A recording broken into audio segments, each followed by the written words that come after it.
আমরা কি ওই দৃশ্য আর দেখতে চাই না?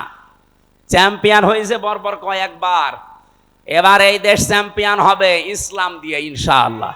আমরা কোরআনে কারিমকে এবার যদি সত্যি জায়গা মতো নিয়ে যেতে পারি, সর্বপ্রথম হাত দেওয়া হবে এই দেশের প্রশাসনিক। ওদের প্রথম কাজ হবে ওরা মেনে চলবে ওদের আইজির কমান্ড। বাংলাদেশে কোনো নেতা খেতা কোনো নেত্রীর কথা ওদের শোনা লাগবে না। 2 নম্বরে 8 ঘন্টা ডিউটির পরে যেই কয় ঘন্টা ওরা ডিউটি করে জনগণের জন্য, ওভার টাইম হিসাবে মাস শেষে বেতন দেওয়া লাগবে। 3 নম্বরে এই যে আজ নাটোর নলডাঙ্গা থানা থেকে, এটা কয় কিলো জানি না আমি, কয় কিলো, 4 কিলো, এই 4 4 8 কিলো পথ ওরা এখানে এসেছে, এখানে থাকবে সারাদিন। মনে করেন সে দুপুরবেলা এসে এগুলো দেখছে, ওদের খাবার দাবার নাস্তা, এরপরে এই যাওয়া আসার যে বিল, এগুলো কিন্তু ওদের নিজেদের পকেটের টাকা, ওই যা বেতন পায় ওখান থেকে কেটে নেয়, ওখান থেকে খরচ করে। অথচ ওর ওপরে ওর মা বাবা স্ত্রী সন্তান সবগুলো ডিপেন্ডেন্ট। কথা বলেন না কেন? ও কি করবে? ওই 32,000 টাকা দিয়ে যখন চলে না, তখন ওই মাম হাতের ইনকাম করে, আর তখন ওদের খারাপ বলি। একটা মানুষ খারাপ হয় কেন? ওই রাস্তাটা বন্ধ করে দেন, ও খারাপ হবে না। পুলিশ যদি এখানে কেউ থাকে, আপনি তারা জিজ্ঞাসা করে দেখেন, আজকে যদি সে দুপুরে এখানে এসে থাকে, খাবার খাওয়া, চা নাস্তা খাওয়া, যাওয়া আসার সব বিল ওর পকেটের। কেন? ও কি ওর বাবার কাজ করছে না আমাদের কাজ করছে? যে সমাজের কাজ যখন করবে, এই বিল সমাজের অথবা সরকারের দেওয়া লাগবে না? এটা দেওয়া হয় না। এরকম প্রত্যেক জায়গায়। আমি যে ওসিকে পড়াতাম কুষ্টিয়ায়, সেই 11 সালে, ওনার বেতন ওই সময় মনে হয় কত 42,000 টাকা ছিল, আমার সঠিক মনে নেই। 42,000 টাকা বেতন, অথচ ওনার বউ আর মেয়ে আর ছেলে 3 জন ঢাকাতে যে ফ্ল্যাট নিয়ে থাকে, 52,000 টাকা বেতন। তো কি ফেরেশতা জিবরাইল দিয়ে যাবে? এই কারণে শেষে একটু এদিক এদিক করে বলতে, হুজুর দোয়া করেন আল্লাহ যেন মাফ করে দেয়। আমরা এবার আর দোয়া না, এবার একেবারে এই যে 151 জন যদি যেতে পারে, একটা একটা করে আইন পাস হবে, আপনারাও শান্তিতে থাকবেন। প্রশাসনে হোক, বিচার ব্যবস্থায় হোক, ইসলামী অর্থনীতিতে হোক, সবাই আমরা এই দেশটাকে সাজিয়ে নিতে চাই। সুতরাং এই দেশে আর চাঁদাবাজি হবে না। অশোক তো ওইটাই বলছিল যে ওইটা বলেন কি করে আমরা শান্তি স্বস্তি নিরাপত্তা নিয়ে থাকতে পারি। আজকে কষ্টে আমার গণসংযোগ ছিল, পথসভার শেষ কথা বলেছি, এবার যদি ইসলাম দেশে আসে, আল্লাহর কসম এই কুষ্টিয়ার ময়দান থেকে আগে দূর করা হবে চাঁদাবাজি। এই কুষ্টিয়ার বুকে চাঁদাও থাকবে না, বাজিও থাকবে না। আপনিও এই দেশের নাগরিক, আমিও এই দেশের নাগরিক, আপনাকে চাঁদা দেওয়া লাগবে মানে? আমি কি চাঁদের দেশ থেকে এসেছি? এটা সম্ভব, শুধুমাত্র ইসলামকে আপনি এনে দেন, 5 বছর লাগবে না। বাংলাদেশ থেকে 5 দিনে চাঁদাবাজি ঝাঁটিয়ে বিদায় করা হবে বঙ্গোপসাগর। কোনদিন তার মুখে আপনি চাঁদা এ শব্দও শুনবেন না, কারণ ঔষধ কি দেওয়া লাগে ওটা আমার জানা আছে। পৃথিবীতে যত বড় অপরাধ আল্লাহ তত বড় শাস্তি দিয়েছেন। দেখবেন জেনা করে যদি বিবাহিতা যারা, তাদেরকে পাথর মেরে ফেলা লাগবে। আপনি একটা করে দেখেন, এই নাটোরের পুরুষ যারা, তাদের স্বপ্ন দোষ বন্ধ হয়ে যাবে। জেনা করা, আপনার জিনিসপত্র হয়তো উঠবে না, কারণ দৃশ্য মনে হবে ওরে বাবা, পাথর মেলে জায়গায় আছে। আপনি যেটা দিয়ে জেনা করবেন ওই জিনিসই নষ্ট হয়ে যাবে। চুরি করলে হাত কেটে দাও, আপনি একটা করেন দেখেন চুরি বন্ধ হয় কিনা। কারণ আল্লাহ পাক ভালো করে জানে যে ঔষধ দেওয়া লাগে কোন জায়গায়। যারা ডাকাতি করে, যারা সন্ত্রাসী করে, যারা চাঁদাবাজ, তাদেরকে বিপরীত দিক থেকে। মঞ্চে বসা আছেন সম্মানিত ওলামা ইকরাম, আপনাদের এই এলাকার যারা, আমি তো অনেকের নাম জানি না, একবারে দোয়া করছি তাদের জন্য। ওয়ারাফা'না লাকা যিকরাক, আল্লাহ আলেমদের মর্যাদার সম্মান যেন আরো বাড়িয়ে দেয়। আমি শুধুমাত্র আলেমদের কথা কেন বললাম? এ পৃথিবীতে যত বান্দা বান্দি আল্লাহ বানিয়েছেন, সবচাইতে বেশি ভয় তাকে করে আলেমরা। ইন্নামা ইয়াখশাল্লাহা মিন ইবাদিহিল উলামা, অবশ্যই আমার বান্দা বান্দিদের ভেতরে আমি আল্লাহকে ভয় করে যারা আলেম আলেমা তারা। আলেম কারা? আমরা তো নামের আগে মাওলানা, মুফতি, কারি, হাফেজ লেখা দেখলেই মনে করি আলেম। না, আলেম আল্লাহর দৃষ্টিতে ওইটা যাকে আল্লাহ যতটুকু জ্ঞান দিয়েছে, যোগ্যতা দিয়েছে, ওই অনুযায়ী যে কাজ করে। কথা বোঝে? আল্লাহ রাব্বুল আলামিন বলেন, অমান আযলামু মিম্মান কাতামা শাহাদাতান ইনদাহু মিনাল্লাহ আমাল্লাহু বিগাফিলিন আম্মা তা'মালুন। সূরা বাকারার 140 নম্বর আয়াতের শেষের দিকে আছে, আমরা যাদেরকে আলেম মনে করি, বিশাল জব্বা গায়ে আছে, লম্বা চওড়া, বড় বড় দাড়ি, হাতে তসবিহ, দুনিয়ার কোনো খেয়াল নেই। আল্লাহ বলেন না, আমার দৃষ্টিতে বড় জালেম তো ওইটা যার কাছে কোরআনের জ্ঞান থাকার পরে দুনিয়ার কোনো স্বার্থ পেয়ে গোপন করে দেয়। এরকম আলেম এ দেশে 54 বছরে ছিল না? এখন নেই? আগে আরো বেশি ছিল, এখন একটু কমেছে, তারপরও কম না, এখনো অনেকে আছে। ওদেরকে বাতিল ছাড়া তারা টাকা পয়সা দিয়ে এদেশে যেন ইসলাম কায়েম হতে না পারে, সেই জন্য তাদের ব্যবহার করছে। ঘোষক বলছিলেন কি যেন, যে এমন ওয়াজ করেন যেন এই এলাকায় সাদাবাজি না হয়, এলাকায় মানুষ খুন না হয়। তা আমরা তো ওইটাই চাই, ওইটা যেন আসতে না পারে। আমি একটা হাদিস পড়ছিলাম আজকে আসার সময়, নবীজি বলেন, আর ইবনে ওমর রাদিয়াল্লাহু তাআলা আনহু قال قال النبي صلى الله عليه وسلم فاتبعوا الصراط الاعظم। তোমাদের ভেতরে যাদের দ্বারা ইসলাম কায়েম করা খুব দ্রুত সম্ভব বলে মনে হয় তোমাদের, তোমরা তাদেরকে অনুসরণ করবা, সাহায্য করবা, পেছনে থাকবা।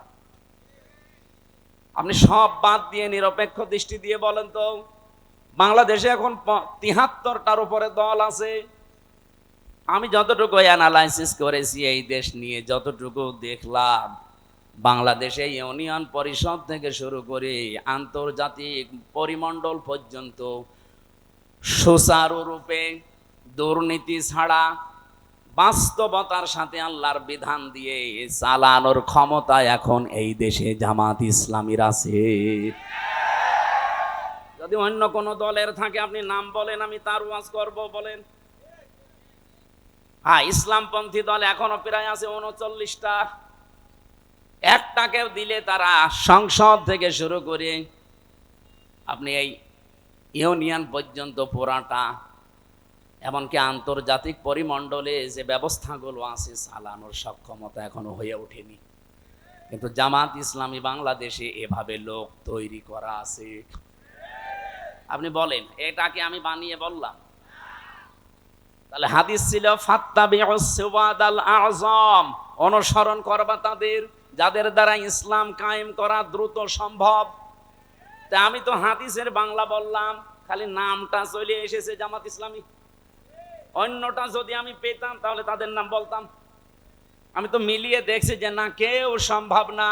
হয়তো ইউনিয়ন পারবে, উপজেলা পারবে, পৌরসভা পারবে, হয়তো সংসদ ভবনও পারবে। আন্তর্জাতিক পরিমণ্ডলে যে বিষয়গুলো আছে এগুলো ক্যাপচার করার জন্য যোগ্যতা লাগে। বিদেশে একজন মেহমান এসেছে, আপনার সাথে অর্থনীতি নিয়ে আলোচনা করবে। আপনাকে অর্থনীতি পুরাটা তাকে ইসলাম দিয়ে সুদ ভিত্তিক অর্থনীতি, ওটা ভেঙ্গে চোরমার করে এটাকে বিজয় করা লাগবে। সে তো আপনাকে আসবে বড় বড় জায়গা থেকে এসে এমন এমন যুক্তি দেবে, আপনি তার ভাষাও বোঝেন না, তার যুক্তিও বোঝেন না। আপনি শুধু নিজের দেশ নিয়ে চলতে পারবেন। এতটুকু একটা দেশে প্রায় 18 কোটির উপরে আমরা মানুষ বাস করি। আমি বিশ্বের এমনও দেশে গেছি, এই দেশের তুলনায় ওই দেশটা কমপক্ষে 7 ডবল বড়, অথচ মানুষ মাত্র 1 কোটি। বলেন তো, এর চাইতে 7 ডবল বড় একটা বিশাল দেশ, মানুষ মাত্র 1 কোটি। তাও বাংলাদেশের মানুষ সেখানে আছে 40 লাখ। আর ওই দেশের মানুষ এবং বিভিন্ন জায়গা থেকে এসে হয়েছে 60 লাখ। অথচ দেশটা এই দেশের তুলনায় 7 ডবল বড়। আমি যখন জার্নি করতাম এই দেশটা, আমি পুরা এলাকা ঘুরে দেখলাম 1150 কিলোমিটার হয় টেকনাফ থেকে তেতুলিয়া। অথচ আমি ওই দেশে, এই প্রদেশ থেকে ওই প্রদেশে প্রায় 2200-3000 কিলোমিটার প্রতিদিন রান করেছি।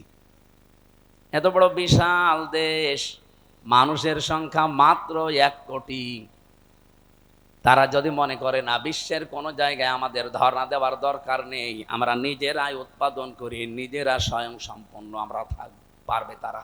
তা আপনি পারবেন না। আপনাকে বিভিন্ন দেশ থেকে খাবার নিয়ে আসা লাগবে, রসদ জোগানো লাগবে। আন্তর্জাতিক পরিমণ্ডলে যে ব্যবসা বাণিজ্য গুলো আছে, রেমিটেন্স যোদ্ধা যারা আছে, ওরা যদি সব বন্ধ করে বলে যা তোর দেশে ফেরত যা, আপনি ভিক্ষা করে খাবেন। রোহিঙ্গারা তো আছে, যাই হোক আপনি রোহিঙ্গার বাবা হয়ে যাবেন। এই জন্য বাস্তবতার দিকে তাকিয়ে বলছি ভাই, আমরা যা দেখতে পাচ্ছি এই হাদিসের আলোকে, ইউনিয়ন পরিষদের মেম্বার থেকে শুরু করে আন্তর্জাতিক পরিমণ্ডল পর্যন্ত সব জায়গায় সততা এবং যোগ্যতা এবং দুর্নীতি মুক্ত ভাবে এরা যে চালাতে পারে তার প্রমাণে 1 বছর 1 মাস। 1 বছর 1 মাসে এদের ভেতরে একটা চাঁদাবাজি মানুষ পাওয়া যায়নি। ডাইল খোর নেই, মদ খোর নেই, এমনকি বিড়ি খোরও নেই। বলেন, যদি ধরিয়ে দেন তো বলেন যে অমুক বিড়ি খায়, যদি কয়েকটা খায়ও মনে করবো কেবল নতুন এসেছে। গত পরশুদিন জমান নামাজ পড়ে বের হলাম, 18 জন এসে আমারে বলছে হুজুর আমরা এতদিন মানুষের তৈরি করা আইনের পক্ষে ছিলাম, এখন আর নেই, এখন আমরা দিন কায়েম করতে চাই। এই পদ্ধতি যেহেতু বাংলাদেশ জামাত ইসলামী এখন এগিয়ে আছে, সুতরাং আপনি আমাদেরকে এই দলে নিন। আমি বললাম কালেমা পড়ানো লাগবে? বলছে না, কালেমা আমরা জানি, কিন্তু এতদিন ভুল পথে ছিলাম। আমি জোয়ার যা দেখছি, সারা দেশে যে জোয়ার উঠেছে, সূরা নসরের আয়াতগুলো মনে হচ্ছে আল্লাহ এই মাত্র বাংলাদেশে আবার নাজিল করল, বিশেষ করে ডাকসু আর জাকসুর পরে। অনেকে এখনো চাপাবাজি করছে, যা ডাকসু জাকসু কি হয়, কি হয় মানে আপনার এত ভয় কেন? কোরআনে কারিমে আল্লাহ জানিয়েছিলেন, কোরআনের কথা তো আর মিথ্যা হওয়া সম্ভব না। ইদা জা নাসরুল্লাহি ওয়াল ফাত, যখন আসবে আল্লাহর সাহায্য তখন আপনি বিজয় দেখতে পাবেন। আর বিজয়ের সূচনা কি, নমুনা কি, সিমটম কি, চিহ্ন কি, এগুলো আল্লাহ একটা একটা করে দিচ্ছেন। ওয়ারাআইতান নাসা ইয়াদখুলুনা ফি দীনিল্লাহি আফওয়াজা, আপনি হে নবী আপনি দেখতে পাবেন দলে দলে পালে পালে মানুষ ইসলামে প্রবেশ করছে। ইসলাম মানে জামাত ইসলামী না, ইসলাম মানে যারা দিন কায়েম করতে চায় জমিনে, এটাই আসল ইসলাম। এদেশে বহু ইসলাম আসে, তারা দিন কায়েম করতে চায় না, তারা আরো বিরোধিতা করে। এই কথা বলেন না কেন? এই জন্য অনেক আলেম লেগে গেছে ইসলামী আন্দোলনের বিরুদ্ধে। একামতে দিন যারা কায়েম করতে চায় তাদের বিরুদ্ধে ফতোয়াবাজি পর্যন্ত অনেক নাম করা আলেম করছে। আমার নাম ধরা লাগবে? এগুলো তাদের মুখের কথা না, ওদেরকে বলানো হচ্ছে। আপনি দেখেছেন এই দেশের একজন নাম করা পীর, সে পর্যন্ত স্ট্যাটাস দিয়েছে যে এতদিন আমরা জামাত ইসলামের বিরোধিতা করতাম, আওয়ামী লীগের পামে পড়ি। ও সব বলে ফেলিস যে ওদের ধোঁকাবাজিতে, ওদের প্রতারণায়, ওদের কথা মতো বিরোধিতা করতাম। এখন দেখছি এই দেশে ইসলাম ইউনিয়ন থেকে সংসদ পর্যন্ত পূর্ণাঙ্গ ভাবে চালানোর সব জায়গায় লোক আছে জামাত ইসলামের। অন্য কাউকে দিলে তারা পারবে না, অন্য কোন হুজুর পার্টিকে দিলে তো পারবেই না। এমনকি জেনারেলকে দিলে আপনি দেখবেন বাবা শাহজালাল সব হালাল হয়ে গেছে। আমরা কি ওই দৃশ্য আর দেখতে চাই না? চ্যাম্পিয়ন হয়েছে বর্বর কয়েকবার, এবার এই দেশ চ্যাম্পিয়ন হবে ইসলাম দিয়ে ইনশাআল্লাহ। এই জন্য আমি নাম নিলাম না, কারণ আলেমদের একটা মর্যাদা আছে। এরা যদি ফিরে আসতে চায় তাহলে এরা আল্লাহর দরবারে আলেম, আর যদি এই অবস্থায় থাকে এদের মরণ হবে বালাম বিন বাওরার মতো। আলেমদের মর্যাদা এত বেশি পড়েছি আমি হাদিসে, বিশ্বনবী জানিয়েছেন কিয়ামতের দিন। আমি এটা এই যে কয়েকদিন আগে আসলাম মদিনা থেকে, মদিনার ইমাম যিনি মসজিদে নববীর অনেক খুতবা দিচ্ছিলেন এলেমের উপরে, ওনার শেষ কথা ছিল এইটা। হাদিসটা উনি আরবিতে পড়ার পরে ব্যাখ্যা করছিলেন আবার আরবি দিয়ে।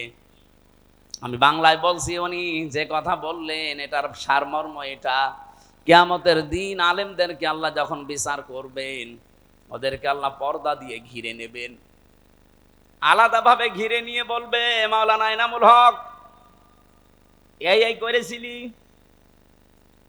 জিজ্ঞাসা করবে এই করেছিলি, প্রত্যেকটা কথার জবাব দেওয়া লাগবে যে হ্যাঁ। রব্বুল আলামিন ওর মুখের কাকতি মিনতির দিকে তাকিয়ে বলবে, গোপনে তোরে মাফ করে দিলাম, কাউকে বলবি না, জান্নাতে চলে যা। কিন্তু সে আলেমও তো আবার থাকা লাগবে। আপনি যদি কোরআনের কোনো বক্তব্য জানার পরেও দুনিয়ার কোনো স্বার্থ পেয়ে সিদ্ধি পেয়ে যদি গোপন করে রাখেন, আপনি আল্লাহর দরবার আর আলেম নিয়ে আপনি পুরা জালেম হয়ে গেছেন। আল্লাহ শব্দটা উল্লেখ করলেন আসলাম, এটা সুপারলেটিভ ডিগ্রি, এর চাইতে বড় শব্দ আরবিতে আর হয় না। সব চাইতে বড় জালেম আল্লাহর কাছে ওই লোকটা যে তার জ্ঞান অনুযায়ী যোগ্যতা অনুযায়ী আমল করে না। এই জন্য যারা এখানে বসে আছে আলেম নাম নিয়ে, তাদের মর্যাদা সম্মান এমনি কামনা করি নাই, রব্বুল আলামিন যেন কিয়ামতের দিন ওই হাদিসের আলোকে আমাদেরকেও তার ভেতরে শামিল করে মাফ করে দেন। সামনে বসা মুসলমান ভাইরা, পর্দার আড়ালে সম্মানিতা মা এবং বোনেরা, প্রাণপ্রিয় নাটোরবাসী, আমার বাড়ি তো খুব বেশি দূরে না, কুষ্টিয়া। আমি কুষ্টিয়া থেকে অন্তত 1-150 কিলোমিটারের ভেতরে যদি আসি, আমার মনে হয় যে আমি বাড়িই বসে আছি। এর চাইতে একটু দূরে গেলে মনে হয় যে পাশের গ্রামে গেলাম। যেহেতু পাশাপাশি আছে, এখনো 100 কিলো হয়নি, 80 কিলো আর 15 কিলো, 95 কিলো। তো সেই হিসাবে আমার মনে হচ্ছে যে আমি কেবল ম্যাডামের কাছে খাবার খেয়ে এই যে উঠলাম। সুতরাং আমরা ঘন্টাখানিক সময় চাচ্ছি। সুবহানাল্লাহ আলহামদুলিল্লাহ লা ইলাহা ইল্লাল্লাহ, সুবহানাল্লাহ আলহামদুলিল্লাহ লা ইলাহা ইল্লাল্লাহ, লা ইলাহা ইল্লাল্লাহ মুহাম্মাদুর রাসূলুল্লাহ। ঠিক আছে, আওয়াজ বন্ধ করেন। হ্যাঁ বসেন, এবার বসেন। আমার ভাইরা, কোরআনে কারিম থেকে আমি যতটুকু বাস্তবতা বুঝেছি, আমার বয়স কম হতে পারে আপনার তুলনায়, কিন্তু বিশ্ব দেখা আপনার তুলনায় অনেক এগিয়েছে আল্লাহ আমাকে। আমি দেখেছি এই পৃথিবীর ময়দানে কাউকে যদি আল্লাহ দিন কায়েমের জন্য কবুল করেন, তাকে আল্লাহ কয়েকটা জিনিস আগে দিয়ে দেন। সূরা শুরার 13 নম্বর আয়াতে এটা আপনি পাবেন, শেষের দিকে আছে, আল্লাহু ইয়াজতাবি ইলাইহি মাইয়াশা ওয়া ইয়াহদি ইলাইহি মাইয়ুনিব। রব্বুল আলামিন বলেন, আমি আল্লাহ যাকে এজেতেবা করি, পছন্দ করি, মনোনীত করি, নির্বাচিত করি, যাকে আমার ভালো লাগে, এই মানুষটাকে আমি দুনিয়াতে দিন কায়েমের জন্য নিয়োজিত করে দেই। ও পৃথিবী একদিকে দিয়ে দেবেন, দিন কায়েমের আন্দোলন ওর কাছে একদিকে আল্লাহ করে দেবে। আল্লাহ বলেন, আমি কেন করি জানো? ওয়া ইয়াহদি ইলাইহি মাইয়ুনিব, যে লোকটা দুনিয়াতে মন থেকে আমি আল্লাহর দিনের দিকে সত্যিকার অর্থে ফিরে আসতে চাই, তাকে আল্লাহ এইভাবে নির্বাচিত করেন। আপনি আন্দাজে আসতে পারবেন না, আপনার মন আগে দিনের দিকে ফিরে আসা লাগবে ইখলাসের সাথে। সুতরাং এই দেশে যারা দিন কায়েমের জন্য চেষ্টা চালায়, আপনি বিশ্বাস করতে পারেন আল্লাহ আপনাকে সবার ভেতর থেকে বেছে নিয়েছেন, নির্বাচিত করেছেন, পছন্দ করেছেন, মনোনীত করে ফেলেছেন। এর আগের সপ্তাহে আপনি তাকান, যারা মুখস্থ আছে আপনি দেখেন যে বাড়িতে সূরা শুরার 13 নম্বর আয়াতের শেষের আগে আছে, কাবুরা আলাল মুশরিকিনা মা তাদউহুম ইলাই।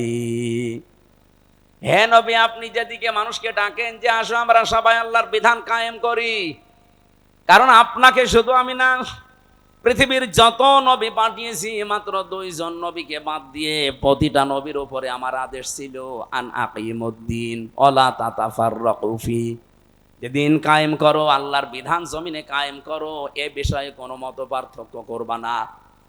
আজ যে আলেমরা এই দেশে টাকা খেয়ে দিন কায়েমের বিরুদ্ধে ফতোয়া দেন, আপনি মাজারের বিরুদ্ধে ফতোয়া দেন না যেখানে প্রকাশ্য শিরিক হয়, বেদাত হয়। ইসলাম যারা কায়েম করতে চান তাদের বিরুদ্ধে আপনি লাগেন। হ্যাঁ, তাদের পদ্ধতি ভুল হতে পারে, কিন্তু তারা তো দিন কায়েমের বাইরে মানুষের তৈরি করা আইন কায়েম করতে চায় না।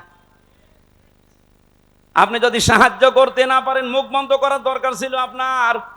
আর আপনি আরো মানুষের ভেতর বিভ্রান্ত ছড়ানোর জন্য আলেম নাম নিয়ে জালেমের মতো কাজ করছেন। রব্বুল আলামিন জানিয়েছেন, হে নবী, আপনাকে শুধু না, এর আগে বড় বড় নবীদের নাম আল্লাহ নিয়েছেন।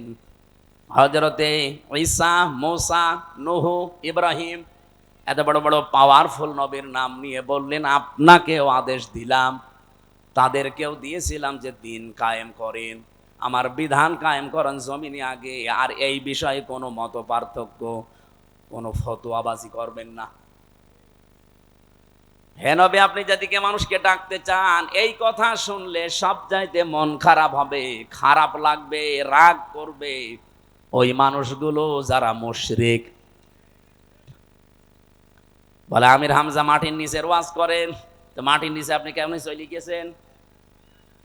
আপনি তো উপরে আছেন, উপরে থাকতে হলে স্বস্তি, শান্তি, নিরাপত্তা নিয়ে কিভাবে থাকা লাগবে, তো ওইটা এখন তৈরি করা লাগবে না? ঘোষক তো ওইটাই বলছিল যে ওইটা বলেন কি করে আমরা শান্তি, স্বস্তি, নিরাপত্তা নিয়ে থাকতে পারি।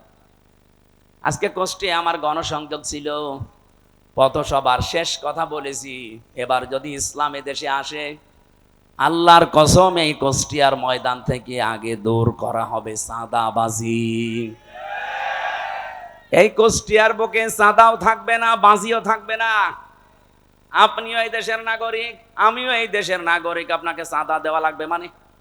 আমি কি চাঁদের দেশ থেকে এসেছি? এটা সম্ভব, শুধুমাত্র ইসলামকে আপনি এনে দেন, 5 বছর লাগবে না। বাংলাদেশ থেকে 5 দিনে চাঁদাবাজি ঝাঁটিয়ে বিদায় করা হবে বঙ্গোপসাগর। কোনদিন তার মুখে আপনি চাঁদা এ শব্দও শুনবেন না, কারণ ঔষধ কি দেওয়া লাগে ওটা আমার জানা আছে। পৃথিবীতে যত বড় অপরাধ আল্লাহ তত বড় শাস্তি দিয়েছেন। দেখবেন জেনা করে যদি বিবাহিতা যারা, তাদেরকে পাথর মেরে মেরে ফেলা লাগবে। আপনি একটা করে দেখেন, এই নাটোরের পুরুষ যারা, তাদের স্বপ্ন দোষ বন্ধ হয়ে যাবে। জেনা করা, আপনার জিনিসপত্র হয়তো উঠবে না, কারণ দৃশ্য মনে হবে ওরে বাবা, পাথর মেরে জাগায় মেরে ফেলছে। আপনি যেটা দিয়ে জেনা করবেন ওই জিনিস নষ্ট হয়ে যাবে। চুরি করলে হাত কেটে দাও, আপনি একটা করেন দেখেন চুরি বন্ধ হয় কিনা। কারণ আল্লাহ পাক ভালো করে জানে যে ঔষধ দেওয়া লাগে কোন জায়গায়। যারা ডাকাতি করে, যারা সন্ত্রাসী করে, যারা চাঁদাবাজ, তাদেরকে বিপরীত দিক থেকে অঙ্গ প্রত্যঙ্গ কেটে দেওয়ার নিয়ম সূরা মায়েদায় আছে। একটা কেটে দেন, আপনাদের নাটোরের কেন্দ্রীয় মসজিদের সামনে অথবা জজকোর্টের সামনে নিয়ে, এই নাটোরে আর কিয়ামতের আগে চাঁদাবাজি হবে না।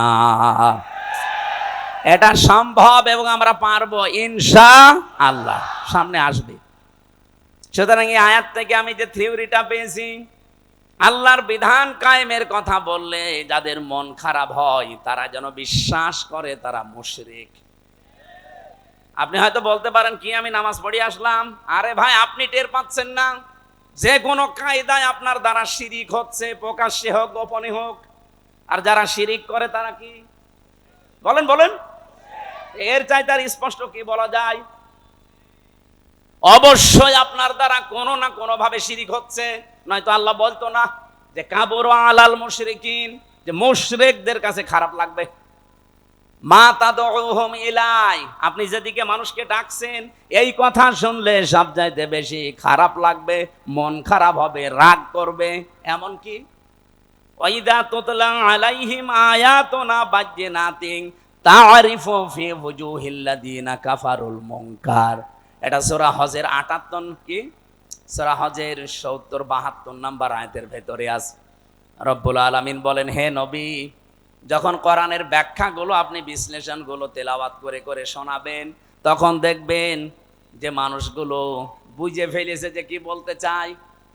আপনার প্রতি দেখবেন ওরা মাত্র শরবত নিয়ে মিষ্টি নিয়ে আসবে না, ওরা আপনাকে মনে হবে খেয়ে ফেলবে।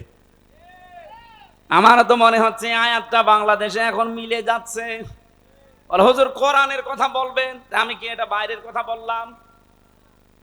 কোরআনটা আমি আমার মন মতো গলার সুর দিয়ে আমি যখন তেলাওয়াত করি আপনার ভালো লাগে। ওটা মাতৃভাষায় বলতে গেলে আপনার কাছে মনে হয় যে নিজের দিকে যাচ্ছে।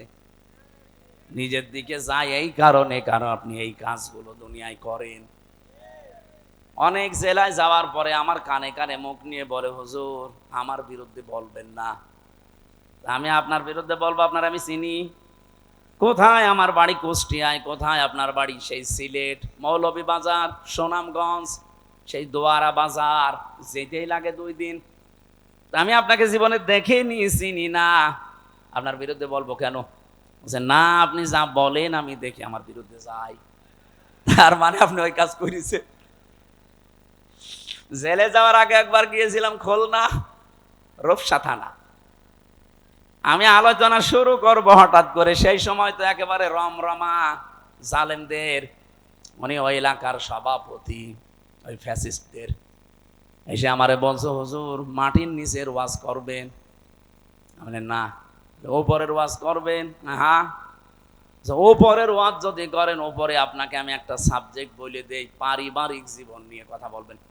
ঠিক আছে, আপনি আমারে যেখানেই লাগাবেন আমি ঘুরে ফিরে দিন কায়েমের কথাই বলবো, কারণ এইটাই আসল কাজ।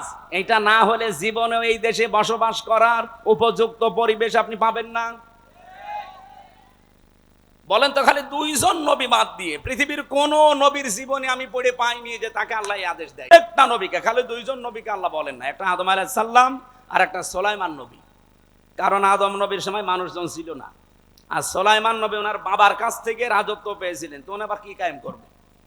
বাকি কোন নবীর জীবনী পড়ে আমি পাইনি যে তাদেরকে আল্লাহ নির্দেশ দেয়নি যে আনাকিমুদ্দিন, দিন কায়েম করো। নামাজ পড়া যেমন ফরজ, এমনকি বহু নবীর জীবনে আমি পড়েছি তাদের জীবনে নামাজ ছিল না, তাদের জীবনে রোজা ছিল না, কিন্তু তাদের জীবনে দিন আল্লাহর বিধান কায়েম করা লাগবে এটা ছিল। আল্লাহর বিধান আরো আছে যেগুলো, ওইগুলো। আমার ভাইরা, এখান থেকে আপনার জন্য আমার যেটা বক্তব্য, যদি আপনার মন খারাপ লাগে তাহলে আপনি বুঝে নেবেন যে আপনার দ্বারা যেহেতু শিরিক হচ্ছে আর আপনি মুশরিক, মুশরিকের কোনো ইবাদত কবুল হওয়ার সম্ভাবনা আছে। এতটুকু বললেন। কি আছে আপনি জানেন কোরআনে কারিমে এত কঠিন কথা মুশরিকদের বিরুদ্ধে? অকদিমনা ইলা মা আমিলু মিন আমালিন ফাজআলনাহু হাবাআম মানসুরা। কিয়ামতের দিন মুশরিকদের আমল নামাটা আল্লাহ এভাবে দেখবে, যেই দেখবে শিরিকের ওটা ধুলি কণার মতো মুখের উপরে নিক্ষেপ করবে। আজ তো শুনতে খারাপ লাগছে, কিয়ামতে কোটি কোটি মানুষের সামনে যখন নিজের কাজ কারবার ধুলার মতো নিক্ষেপ হবে তখন টের পাবেন। সব চাইতে বড় আশ্চর্য কথা কোরআনে মুশরিকদের বিরুদ্ধে, ইন্নাহু মাই ইউশরিক বিল্লাহ ফাকাদ হারামাল্লাহু আলাইহিল জান্নাহ ওয়া মাআওয়াহুন নার। রব্বুল আলামিন বলেন, আমি আল্লাহ নিজে হারাম করে দিয়েছি জান্নাতটা মুশরিকদের জন্য। অথচ বাংলাদেশে বহু মানুষ যে শিরিক করে ও জানেও না। এই জন্যই তো তাফসীর মাহফিলের আয়োজন করেছে। আমরা জেনে হোক না জেনে হোক শিরিক করে যদি মুশরিকি হয়ে যায়, তা কিসের ঈদগায় মাহফিল দিয়েছেন, কিসের মসজিদ বানাচ্ছেন? আশা করছে আপনার আজকে বিবেক খুলবে, আরে ভাই, আপনি আমল না করেন, ইমানটা নিয়েও যদি যেতে পারেন, তাও তো জাহান্নামে যাওয়া লাগবে না। আর ইমানও আপনি এনেছেন, শিরিকও করছেন, আপনি জান্নাত আপনার জন্য হারাম। এতটুকু আল্লাহ যদি শেষ করে দিতেন, আমি আয়াত বলতাম না, ওমাওয়াহুন নার, আল্লাহ তার আশ্রয় স্থল বানাবে জাহান্নাম।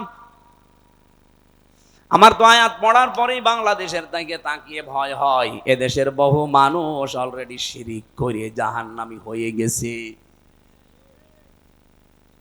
নাটোরবাসী বড় ভালোবাসি আপনাদের পাশের জেলা, খুব ভালো করে খেয়াল করে দেখেন শিরিক জীবনে হচ্ছে কিনা। বলতে পারেন যে না, আমার জীবনে শিরিক নেই। কে বলেছে আপনাকে?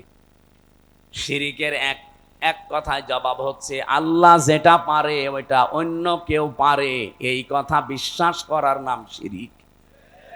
বলেন এবার আপনার জীবনে আছে কিনা? এখানে খুব বেশি নড়াচড়া বন্ধ করে দেন। আল্লাহ যেটা পারে পৃথিবীর অন্য কেউ এটা পারে, এই বিশ্বাস করার নাম, বলেন বলেন। আপনি দেখেন তো আপনার ভেতরে আছে কিনা। সন্তান দিতে পারে কে? পৃথিবীর অন্য কারো ক্ষমতা আছে? সে মরা পীর হোক আর জীবিত পীর হোক। এমনকি কত মানুষ দেখি জেনে কি না জেনে করে আমি জানি না, আমার এসে বলো হুজুর আপেল পড়িয়ে দেন। কেন? সেদিন বগুড়াতে পেয়েছিলাম, এক লোক এসে আপেল নিয়েছে, বলছে হুজুর আপেল পড়িয়ে দেন। কেন? আমার বারবার 4টা মেয়ে হয়েছে, আমি খুব আশা করি আছি এবার যেন ছেলে হয়। আপনি এমন আপেল পড়বেন যেন এবার ছেলে হয়। আপেল পড়িছিলাম, সূরা ফাতিহা দিয়ে ফু দিয়ে ফেলে দিলাম। আপেল কই? ফেলে দিস। ফেলে দিলেন মানে? আরে ভাই, আপেল পড়ে যদি ছেলে হয় তা আমার 3টা মেয়ে হইতো না? আমার তো আগে ছেলে হইতো। ম্যাডামরা শুধু আপেল খাওয়াতাম। কি বিশ্বাস মানুষ! আমির হামজা না, আমির হামজার বাবা আপেল পড়লে ছেলে হবে? বলেন, এটা দেওয়ার দায়িত্ব কার? এর একচ্ছত্র মালিকানা অন্য কাউকে আল্লাহ দেয়নি। একটা একটা করে আমি কয়েকটা বলবো শুধু শিক্ষার জন্য। 2 নম্বরে, আল্লাহ যেটা পারে ওটা অন্য কেউ যেহেতু পারে না, আর কেউ যদি মনে করে যে অন্য কেউ পারে, তাহলে সে শিরিক করলো। আর শিরিক করলে সে কি? বলেন বলেন। মুশরিকের জন্য জান্নাত হারাম, জাহান্নাম ওয়াজিব। মুশরিকের কাছে খারাপ লাগবে আল্লাহর বিধানের কথা কায়েম এ কথা বললেই। এ কথাগুলো কার? একটাও কি আমি বানিয়েছি? না, সব দলিল দিয়েছি। কিন্তু আমি সূরা শুরার 13 নম্বর আয়াতের শেষের দিকে, সূরা মায়েদায় আছে, প্রত্যেকটা আয়াতে আল্লাহ সাজিয়ে দিয়েছেন একটা একটা করে। সূরা ফুরকানের 23 নম্বর আয়াতে আছে। এই জন্য বাড়ি যে আয়াতগুলো মিলিয়ে দেখবেন আপনার ভেতরে যেন শিরিক চলে না আসে। আমার এবার প্রশ্ন 2 নাম্বার, এই জমিন বানিয়েছে কে?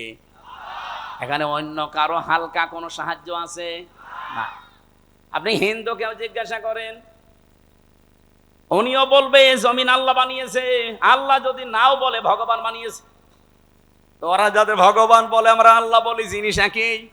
ওরা হয়তো ওই বাপ দাদার নিয়ম নীতি মেনে আসতেছে, এই জন্য সরাসরি বলতে পারে না। এই দিন জমান নামাজ পড়িয়েছে কুষ্টিয়ায়, ওখানে 100 ঘর হিন্দু, কয়েক ঘর মুসলমান একটা মসজিদ বানিয়েছে। ওরা মন্দির দেখাতে নিয়ে গেল। বড় বড় যারা মানে হর্তা কর্তা সব এসে বলছে আপনার ওয়াজ আমরা শুনি। ওয়ালা ইন সাআলতাহুম মান খালাকাস সামাওয়াতি ওয়াল আরদা লা ইয়াকুলুনাল্লাহ। হে নবী, আপনি যদি আবু জেহেলকেও জিজ্ঞাসা করেন আসমান জমিন কে বানিয়েছে, ও বলবে আল্লাহ বানিয়েছে। তো ওদের ভেতরেও দেখলাম হ্যাঁ এরকম একটা পরিবেশ আছে, কিন্তু মুখ ফুটে বলতে পারছে না। সবার ভেতরে আমার আল্লাহ আছে, কিন্তু এই মানুষটা হয়তো তার পরিবার অথবা তার সমাজের কারণে মুখ ফুটে বলতে পারে না। যাদের বিবেকটা কাজে লেগে যায় ওদেরকে আর থামাতে পারে না। সেদিন যশোরের এক কলেজের অধ্যাপক হিন্দু, ওনারে বলেছিলাম যে স্যার আপনি তো বিসিএস ক্যাডার, আপনার জ্ঞান আছে আমি জানি, আপনি আমার ধর্মীয় গ্রন্থ কোরআন আরবিতে পড়ার দরকার নেই, আপনি পড়তে পারবেন না। আপনাকে আমি ইংরেজি ভার্সন দিচ্ছি অথবা বাংলা, একবার বুঝে বুঝে পড়াটা পড়বেন। 3 মাস সময় দিয়েছিলাম যে 3 মাস পরে আপনার সাথে আমি দেখা করব। 3 মাস পরে দেখি আল্লাহর বান্দা নিজের থেকেই মুসলমান হয়ে গেছে। এজন্য বিবেক যদি হালকা কাজে লাগে, ওরে আর আপনি ধরে রাখতে পারবেন না। কারণ পৃথিবীর মানুষ সবাই জানে যে পৃথিবীর সব ধর্মগুলো ভুয়া ধর্ম, বানানো ধর্ম, শুধু ইসলাম আল্লাহ পাঠিয়েছেন।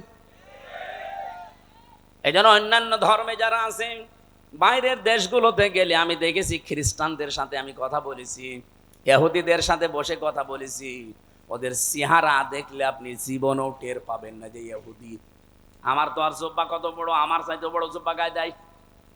আমার তো আর দাড়ি কয়টা, ওর দাড়ি এ পর্যন্ত, মাথায় পাগড়ি বাঁধা, ওর স্ত্রীর সাথে আছে 5-6টা ছেলে মেয়ে, হাত মোজা পা মোজা পরা, দেখলে মনে হবে যে জিবরাইলের ছোট ভাই। নাম জিজ্ঞাসা করি যখন, তখন টের পাই যেত ইহুদি। যেই বলে যে আপনার নবীর নাম কি, বলে জোসেফ। জোসেফ মানে মোসা। ইহুদি মোসা আলাইহিস সালামের অনুসারী দাবি করে। এই তখন বুঝি আরে তো মুসলমান না। জোসেফ বলছে মানে মোসা নবীকে মেনে চলে ওরা, যদিও মোসা কেউ মানে না। খ্রিস্টানদের সাথে দেখা হয়েছিল আমেরিকায়, জিজ্ঞাসা করলাম ভাই ইংরেজিতে হ্যালো ব্রাদার, ওনারে আমি যত ভালো প্রশ্ন করলাম একটা একটা করে, প্রথম প্রশ্ন ছিল যে আপনার হোয়াট ইজ ইওর নেম। ওনার নাম বলার পরে আমি টের পেয়েছি যে না, এ মুসলমান না। কারণ ইহুদির নামের সিরিয়াল আমি জানি, খ্রিস্টানদের নামের সিরিয়াল আমি জানি, বৌদ্ধদের নামের সিরিয়াল আমি জানি। এর নাম শুনলেই বুঝি।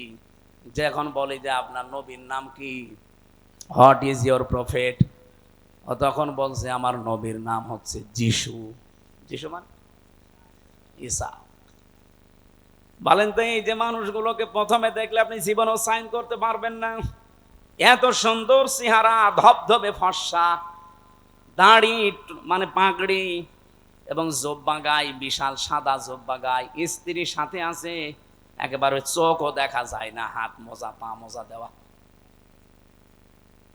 বাস্তবতা যেটা আমি এখান থেকে নিয়ে আসতে পারি, ওই মানুষগুলো আজ মুশরিক, ওই মানুষগুলো আজ শিরিক করছে।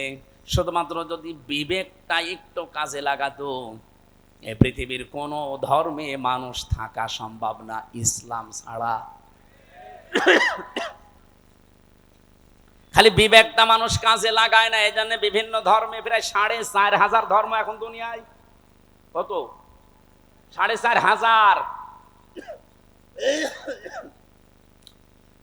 বাইরের দেশগুলোতে গেলে এগুলো আরো বেশি দেখা যায়। মালয়েশিয়াতে আমি যে বিশ্ববিদ্যালয়ে গিয়েছিলাম, ওখানে 120টা দেশের ছেলে মেয়েরা পড়ে।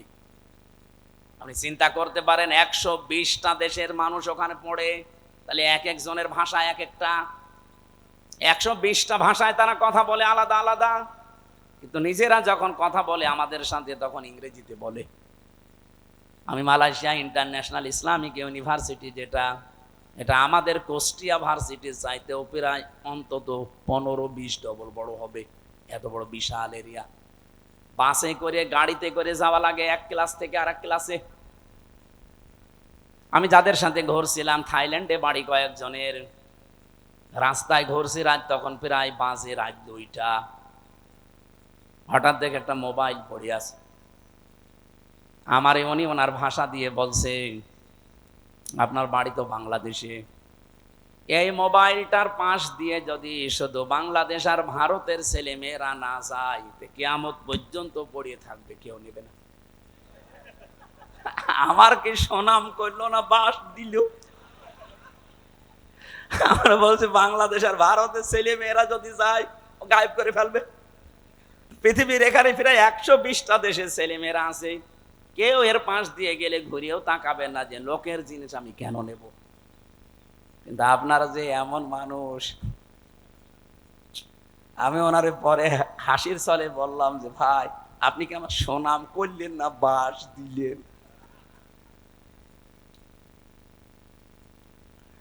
আমি যে কথা তুলেছিলাম, আজ বিবেকটা কাজে লাগিয়ে একটা বিসিএস ক্যাডার মাত্র 3 মাসের ভেতরে, উনি আরবিও পড়ে নাই, শুধু বাংলা আর ইংরেজি ভার্সন পড়ে অলরেডি মুসলমান হয়ে গেছে। আর আপনার কি হয়েছে? এবার আসেন যারা বিশ্বাস করে যে জমিন আসমান আল্লাহ বানিয়েছে, আবু জেহেল যদি বিশ্বাস করে থাকে, না কিছু লাগবে না, একটু ভালো করে শোনেন তো। আপনি কোন দিকে তাকান? ওয়াজ দিয়েছেন আপনি, যদি না শোনেন না আরো অ্যাক্টিভ হওয়া লাগবে। এভাবে ক্লাস করে মানুষ? আপনি কি পাস? না, আপনি তো মানে ক্লাস করতে হলে অ্যাক্টিভ হওয়া লাগে। এইভাবে ক্লাস করা যায়? এই যে স্যার বসে আছে, জিজ্ঞেস করেন তো, এইভাবে ক্লাস নয় মানুষ। আরো অ্যাক্টিভ হন ভাই। আমি যে কথা বলি ওখান থেকে দেখবেন একটা শিক্ষা বের হবে। আমি আন্দাজে কোনো কথা পাসাল পারি না, অবশ্যই এখানে একটা শিক্ষা আছে, নাই তো বলতাম না। কি আছে সেইটা বের করার জন্য এই যে আন্টি শান্টি করছি। রব্বুল আলামিন বলেন, যেহেতু আসমান আর জমিন আমি বানিয়েছি, আলা লাহুল খালাক ওয়াল আমরু তাবারাকাল্লাহু রাব্বুল আলামিন। বানিয়েছেন যিনি, হুকুম চলবে তার, এ বিধান কার? তাহলে আপনার বিবেকের কি বলে যে জমিন আসমান আল্লাহ বানিয়েছে আর এখানে চলবে মানুষের তৈরি করা আইন? একটা কথা হইল। তাহলে আল্লাহ যেটা পারে ওইটা অন্য কেউ, তাহলে জমিন আল্লাহর বিধান চলবে, আল্লাহর এখানে অন্য কারো বিধান চলতে পারে না। যদি অন্য কারো আইন, অন্য কারো বিধান আপনি চালাতে চান, আপনি অবশ্যই শিরিক করছেন। আর শিরিক করলে লোকটা কি? এইরকম মুশরিকের কাছে আল্লাহর বিধানের কথা বললে মন পাওয়া যাবে? তার কি হবে? রাগ হবে, গা জ্বলবে, মারতে আসবে। তাহলে বাংলাদেশে এবার বলেন তো, 92% মুসলমান আমরা না 92% মুশরিক? আমাদের রাগ হয় কেন? দোষ তো আপনার না, আপনি শিরিক করে ফেলছেন। জমিন আল্লাহর, আপনি নিজে বলছেন এখানে আইন চলবে আল্লাহর, অথচ আপনি এমন এক দল করেন যে দল আল্লাহর আইন বিশ্বাস করে না। তাহলে আপনার শিরিক হচ্ছে না? আর এই কথাটা আমি একটু বাংলা, ইংরেজি, আরবি মিলে বলতে গেলে আপনার রাগ হয় না? এরপরও আমি জানি কিছু মানুষের মন ফিরবে না, কারণ ওদের আবু জেহেলের মতো খতম করে দেওয়া। খাতামাল্লাহু আলা কুলুবিহিম ওয়া আলা সামিইহিম ওয়া আলা আবসারিহিম গিশাওয়া ওয়া লাহুম আযাবুন আযীম। হে নবী, আমি ওদের অন্তরের উপরে মোহর লাগিয়ে দিয়েছি। আপনি যতই সুন্দর করে বলেন, নবীজি আবু জেহেলের কাছে 350 বারের উপরে দাওয়াত নিয়ে গেছে, এরপরও লোকটার মন তৈরি হয়নি। আমার মনে হয় 350 বার না, আমি তো আপনার কাছে এই 11.5 বছর তো আমি ময়দানে, 3 বছর না জেলে ছিলাম, বাকি সময় তো বহুবার আপনি আমার আলোচনা, আলেমদের আলোচনা শুনেছেন, এরপরও আপনার পরিবর্তন হয় না। আলেমরা কি কোনো দিন বলেছে এই জমিনে আমরা আমার বাবার আইন তৈরি করতে চাই? সবারই এক কথা সামারাইজ করে দেখবেন, সবাই বলতে চাই এই জমিনে আমরা আল্লাহর আইন চাই। এইটা শুনলে যদি কারো রাগ হয়, সে যেন বিশ্বাস করে তার দ্বারা কোনো না কোনো ভাবে শিরিক হচ্ছে, আর শিরিক হলে সে লোকটা মুশরিক, এই জন্য তার গা জ্বলে। এবার কার খারাপ লাগবে এবার আপনি নিজে মিলিয়ে নেন, আপনি কি আসলে মুসলমান না মুশরিক?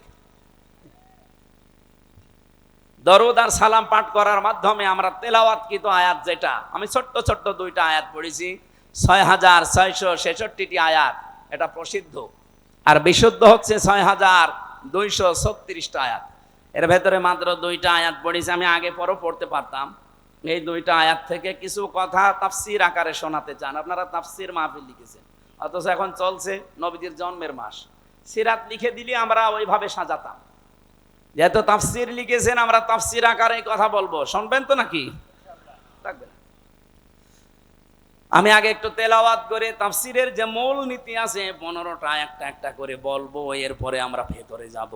আউযু বিল্লাহি মিনাশ শাইতানির রাজিম। তিলকা আয়াতুল কিতাবিল মুবিন। এখান থেকে এবার একটা শিক্ষা বের হবে। রব্বুল আলামিন বলেন, তিলকা, এই আয়াতুন, এটা বহুবচন, এই আয়াতগুলো যেগুলো এখন আপনাদের সামনে আমি বলবো, এই আয়াতগুলো হচ্ছে আল কিতাব। কিতাবের আগে আলিফ লাম আছে, এরপরে আছে মুবিন। আল্লাহ পাক বলেন এটা স্পষ্ট কিতাবের আয়াত। আমার প্রশ্ন হচ্ছে, কোরআন কি স্পষ্ট না অস্পষ্ট? না না, আপনার বলা ঠিক হয়। আপনি তো স্পষ্ট না কোরআন আপনার কাছে। এনামুল ভাই বললে বলতাম। আপনার এখন যদি আমি পেটে বোম মারি, তিলকা মানে কি বলতে পারবেন? আপনার কাছে স্পষ্ট হয় কি করে? তার মানে আমি ওই ওই মানের লোক চাচ্ছিলাম। এখান থেকে ডানে বামে আলেমগুলো যদি বলতো স্পষ্ট, আমি কম প্রশ্ন করতাম না। যারা সবাই একবারে বললেন আমার কাছেও কোরআন স্পষ্ট না, আপনি মিথ্যা বলেছেন।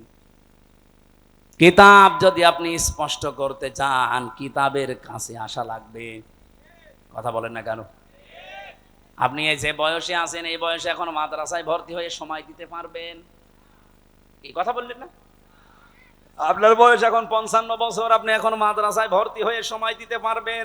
ওই 8 বছর 9 বছরে ভর্তি হয়ে যেভাবে পড়ছে, পারবেন না। কিন্তু আল্লাহর একটা বিশেষ অনুগ্রহ এই বাংলাদেশের উপরে। এই দেশে এখন এমন একটা মাদ্রাসা, এমন একটা বিশ্ববিদ্যালয় আছে যেখানে ভর্তি হয়ে গেলে আপনাকে কোরআন শিখাবেই। সেটা বাংলাদেশে জামাত ইসলামী। আপনি হয়ে দেখেন, 15টা পয়েন্ট পূরণ করা লাগে প্রতিদিন। এই লোকটা খুব শিক্ষিত না, আমি ওনাকে চিনি, ম্যাট্রিক পাসও করে নাই, কিন্তু এই জায়গায় আসার কারণে ওনাকে বিশ্ববিদ্যালয়ে ভর্তি হওয়ার সিস্টেম করে দেওয়া হয়েছে। প্রতিদিন কোরআন শরীফ শুদ্ধ করে পড়া লাগবে। আবার কয় আয়াত পড়বেন, বুঝে পড়েন না, আন্দাজে পড়েন না, আবার লেখা লাগবে। 1 মাস পরে আবার দায়িত্বে যারা আছে তাদের দেখানো লাগবে। এর চাইতে বিশ্ববিদ্যালয় কোথায় পাবেন আপনি? আর আপনার যে বুড়ো বয়সে কোন ভার্সিটি আপনাকে নেবে? যেন আসেন এই বিশ্ববিদ্যালয়ে, আপনাকে আলেম বানানো হবে। খুব বেশি দিন লাগবে না, মাত্র 6 মাস আপনি সময় দেন, আমি গ্যারান্টি দিচ্ছি আপনি এই দেশের বহু আলেমের চাইতে জ্ঞানী হয়ে যাবেন। আমার কথার অর্থ আপনি বুঝেছেন? আপনি স্পষ্ট হন কোরআনের কাছে এসে। বহু আলেম কোরআনের এই শব্দগুলো জানে না, কেন আলিফ লাম দেওয়া হয়েছে এটাও বলতে পারে না। আমার মনে হয় এখানে যদি 100 জন আলেম থাকে, 50 জন বলতে পারবেন যে আলিফ লামের নাম কি। আলিফ লাম 4 প্রকার। এখানে যেটা আছে এটা নির্দিষ্ট করার জন্য আল্লাহ দিয়েছেন। কেন দিলেন? এই পৃথিবীতে কিতাব বলতে একটাই, কোরআন শরীফ। কোরআন বাদ দিয়ে পৃথিবীর যত বই আছে সব কোরআনের ব্যাখ্যা। যেভাবেই লেখেন না কেন ওটা কোরআনের ব্যাখ্যার ভেতরে পড়বে। আপনি যদি চাঁদ নিয়ে লেখেন, চাঁদের কথা কোরআনে নেই। বলেন বলেন। যদি এই জমিন নিয়ে লেখেন, জমিনের কথা কোরআনে নেই। যেটাই করবেন ওগুলো আসলে কিতাব না, ওগুলো কিতাবের ব্যাখ্যা। কিতাব কয়টা? আরো জোরে। কেমন কিতাব? স্পষ্ট। বলেন বলেন। আল্লাহ পাক বলেন, আলহামদুলিল্লাহিল্লাযী আনজালা আলা আবদিহিল কিতাবা ওয়া লাম ইয়াজআল লাহু ইওয়াজা। প্রশংসা করা লাগবে আমার। কেন? আমি আমার বান্দাকে কিতাব দিয়েছি। কিতাব কেউ দিতে পারে না, আল্লাহ নিজে পাঠিয়েছেন এটা তার বান্দার কাছে। এমন কিতাব দিলেন, ওয়া লাম ইয়াজআল লাহু ইওয়াজা, যে কোরআনের ভেতরে, কিতাবের ভেতরে কোনো বক্ষতা নেই, যেখানে কোনো গোপন কথা আপনি পাবেন না। কোরআনে যা আছে সব স্পষ্ট কথা, সব ওপেন কথা। কোনো গোপন কথা আছে? আরো জোরে বলেন। এজন্য কোরআনের নিয়মই এইটা। এর কাছে যদি কেউ বুঝে শুনে আসে, সে আর জীবনেও গোপন থাকে না, সে ওপেন হতে চায়। আর আমরা এমন কিতাবের আলেম, এত স্পষ্ট চলছে দুনিয়া এখন, এত সহজ হয়ে গেছে, এরপরেও বলে হুজুর আমি গোপনে আছি। কি কিতাব পড়ে আলেম হয়েছে যে এতদিনে গোপন থাকা লাগবে? হযরত ওমর যেদিন শুধু কোরআন পড়েছিলেন সূরা তাহা, সঙ্গে সঙ্গে তিনি ওপেন হয়ে গেছেন। আর আমরা এমন হুজুর সারা জীবন তো গোপনে আছি, এখন একটা সুযোগ এসেছে তাও বলছে গোপনে আছি। ও মনে হয় কিয়ামতেও গোপনে থাকবে। আরে ভাই, আপনার কাছে কি মনে হয় এই যে সুযোগটা আল্লাহ তৈরি করে দিয়েছে, দলে দলে মানুষ পালে পালে। আমি তো সারা বাংলাদেশের 630টা থানা ঘুরছি, সারা দেশ আমার এই হাতের ভেতরে। আমি তো দেখতে পাচ্ছি অবস্থা কি। জোয়ার যা উঠেছে, আমার বিশ্বাস ইসলাম এবার সংসদে যাবে। যতই ষড়যন্ত্র করেন জীবনও ঠেকাতে পারবেন না। বিভিন্ন ষড়যন্ত্রের কথা আসবে, কিন্তু এগুলো মোকাবেলা করার জন্য আমরা দায়িত্ব দিয়েছি একজনকে। কে? আল্লাহুম্মা ইন্না নাজআলুকা ফি নুহুরিহিম ওয়া নাউযু বিকা মিন শুরুরিহিম। আমার জেলখানার 3 বছরের তাহাজ্জুদের নামাজের দোয়া ছিল এটা। আল্লাহ, ইসলামের বিরুদ্ধে, আমার বিরুদ্ধে এই দেশে যারা ষড়যন্ত্রে মেতে আছে, আমি তো পারলাম না, তোমাকে দায়িত্ব দিলাম, এদের ষড়যন্ত্রের বিরুদ্ধে তুমিই যথেষ্ট। আল্লাহ পারবে না ইনশাল্লাহ? উনি যে পারবে তার প্রমাণ জাহাঙ্গীরনগর, যেখানে টয়লেটের ভেতরে নামাজ পড়া লাগতো ইশারায়, সেখানে আজ আল্লাহু আকবার ধ্বনি উঠতেছে। সুবহানাল্লাহ বলতে পারেন না? সংসদেও ইনশাআল্লাহ আল্লাহু আকবারের ধ্বনি এবার যাবে। এখনো যারা আলেম, যারা ইমাম, যারা খতিব, এরা যদি বলে যদি আমি ইসলামের পক্ষে কাজ করি আর ইসলাম যদি এবার না যায়, তাহলে আমার ইমামতি থাকবে তো? আরে ভাই, আপনি ইমামতি নিয়ে আসেন, ইমামতি থাকবে না মানে? শুধু ইমামতি থাকবে না, ওই কমিটির উপরে আর নির্ভরও করা লাগবে না। ইসলাম গেলে আপনার বেতন দেওয়া হবে রাষ্ট্র থেকে। পশ্চিমবঙ্গে আমি বেশি থাকতাম আগে, কারণ এই সমস্ত জায়গায় তো আল্লাহর ওলিরা আসতে দিত না। তখন ওই জায়গায় থাকতাম পশ্চিমবঙ্গে। পুরা এলাকা আমি এই বাংলাদেশের মতো চষেছি, ওই পশ্চিমবঙ্গ পুরাটা মমতা ব্যানার্জি। ওই দেশের ইমামদের সাথে, খতিবদের সাথে মিলে দেখলাম আর একটা হিন্দু দেশ, অথচ ওখানে ইমাম, মুয়াজ্জিন, খাদেম আর খতিব 4 জনের বেতন দেওয়া হয় রাষ্ট্র থেকে। মমতা ব্যানার্জি একটা হিন্দু মহিলা, সে যদি বেতন দিতে পারে ইমামদের, খতিবদের, মুয়াজ্জিনদের, আর আমরা ইসলাম নিয়ে গেলে ইমাম, মুয়াজ্জিন, খাদেম, মাদ্রাসা, মসজিদ, আলেম ওলামার বেতন রাষ্ট্র থেকে দিতে পারবো না? শুধু যে টাকা পাচার হয়েছে ওইটা নিয়ে আসতে পারলে তো কিয়ামত পর্যন্ত বেতন দেওয়া যাবে। আপনি জানেন কত টাকা পাচার হয়েছে? এক দরবেশ 36,000 কোটি টাকা পাচার করেছে। 36,000 কোটি। আমার মনে হয় আমার মতো হামজারে কিয়ামত পর্যন্ত গুনতে দিলে আমি গুণে শেষ করতে পারবো না। একজন দরবেশই যদি এই করে, তাহলে যারা ধরবেশ ওরা যে কি করেছে। সেদিন মনে হয় সিঙ্গাপুরে ছিলাম, যে হোটেলে উঠেছিলাম, না মালয়েশিয়া, 118 তলা হোটেল। আমি আর এক হোটেলে, আমি বললাম এত জায়গা এত দূরে আমার দেখেন না, আমার কাছে দিন। ওই হোটেলটাও 75 তলা। 75 তলার উপরে উঠে আমি জানালা খুলে দিয়েছি, আমার মনে হচ্ছে যে একটা জান্নাতের মতো বাতাস আসতেছে।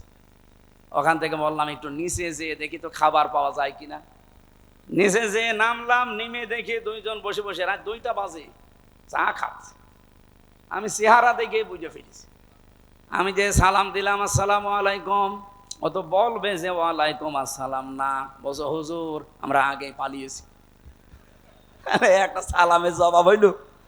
আমি দিলাম আপনার সালাম আর আপনি বলছেন আমরা আগেই পালিয়েছি। কি বলেন আপনি? না, ওই 4 তারিখে দেখলাম যে ভালো না, চলে এসেছি। আপনি এই হোটেলে আছেন, অথচ আপনার তো শুনেছি যে 620টা বাড়ি। কত? 620টা বাড়ি ওর। না না, ওই যে ভূমি মন্ত্রী ছিল যেটা, সাইফুদ্দিন জাবেদ নাকি না, ওর সাথে আর এক শয়তানও আছে। বলছে হুজুর আমার সাহেব পাড়া আছে মালয়েশিয়ায়, আমার কানাডাতে বাড়ি আছে বেগমপাড়া, লন্ডনে আছে, এই যে এখানেও আছে পাশের রাষ্ট্র সিঙ্গাপুরে, কিন্তু আমি যেতে পারি না। এই দেশে 20 লাখ বাঙালি থাকে, আমি যদি বাইরে যাই আমার ভর্তা পানি থাকবে। খুব গোপনে আসি, নামি না। এই যে রাত 2টো বাজে নেমেছি, আপনি আমার জন্য দোয়া করে। দোয়া আপনার জন্য আসবে? কি দোয়া করব? এখন দোয়া করলে তো বদদোয়া হবে। আপনি কি করেছেন? 620টা বাড়ি মানুষ বানায়, আমার একটা বাড়ি, তাই আমি মনে হয় বছরে 2-3 মাস থাকতে পারি, বাকি সব সময় রাস্তায় থাকি। আপনি কবে থাকবেন বাড়িতে? এই জন্য এদেশের আলেম ওলামারা এখনো সেই ভয়ে চিন্তায় আছে। কোনো ভয় নেই, আপনার কোনো চিন্তা নেই। ইসলাম এবার আসবেই, আর আপনারা সবচাইতে বেশি সুযোগ সুবিধা পাবেন, সে কওমি বলেন, আলিয়া বলেন, খারেজি বলেন, যাই বলেন। কিন্তু কিছু আলেম নামধারী, এদেরকে এই বাম আর রামরা এখনো পর্যন্ত পেছনে লেগে আছে। জামাত ইসলামী বাংলাদেশের বিপক্ষে একটা কথা লাগিয়ে দেন, এরা আসলে নাকি মাদ্রাসার বেতন বন্ধ করে দিবে। এটা শয়তান বিশ্বাস করবে? এটা আপনার কথা না, আমরাও জানি। আপনাকে দিয়ে রাম আর বামরা বলাচ্ছে।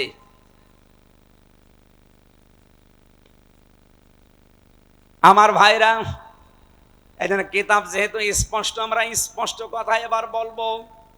এটা যদি কেউ রাজনীতির গন্ধ খুঁজে মনে করেন এটাও আমাদের মতো ধান্দাবাজি, এক চোর আর একজন কেউ চোর মনে করে, কি কথা বলেন না কেন?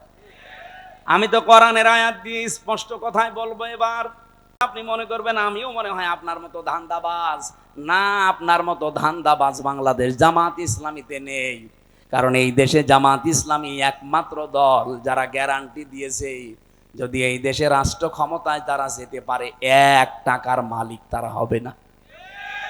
আমিরে জামাত ঘোষণা দেয়নি যে এই দেশ থেকে যদি কেউ এমপি হয়, মন্ত্রী হয় জামাত ইসলামী থেকে, 5 বছরে তাদের 1 টাকা বাড়বে না। অন্য কোন দলের লোক এই ঘোষণা দিক, ওই দল থেকে এমপি দাঁড়াবে না। কি কথা বলেন না কেন? আমার নিজের আসনে একজন আছে, উনি ঘোষণা দিয়েছে এই সিট রক্ষা করার জন্য আমি দরকার হয় 50 কোটি টাকা খরচ করব। আপনার কি লাভ? আমার 1 টাকা খরচও নেই, তোলার ধান্দাও নেই।